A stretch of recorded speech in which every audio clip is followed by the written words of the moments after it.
So we've spent several weeks, haven't we, on Get a Better Broadcast podcast and video voice, talking about intonation, all sorts of things that we've covered. And it's our very last day on this topic today. And tomorrow we'll be moving on to another topic, and we'll speak to you about that in a few moments' time. So just thought a summary of what we've looked at, what we've learnt, what we've talked about, the different examples and illustrations that we've had over the last several weeks. A common failing of script readers is banging out every, say, fifth word, like a beat on a drum when it comes to intonation. Or banging out unimportant words, what I called grammar glue, that simply link a sentence together rather than the words which do the heavy lifting and explain the story. Having this kind of intonation gives the impression that you don't understand what it is you're talking about. And of course, it's your job to explain it. That's literally why you're there.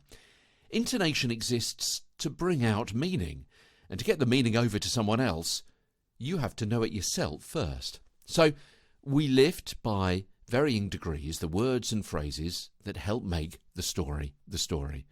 To lift other words can at best confuse the listener, and at worst make you look foolish or land you in trouble.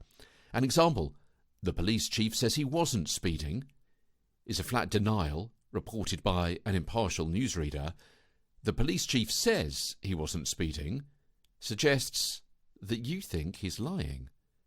As I say in my seminars, use your inflection and intonation to extract the information from your stories with your voices.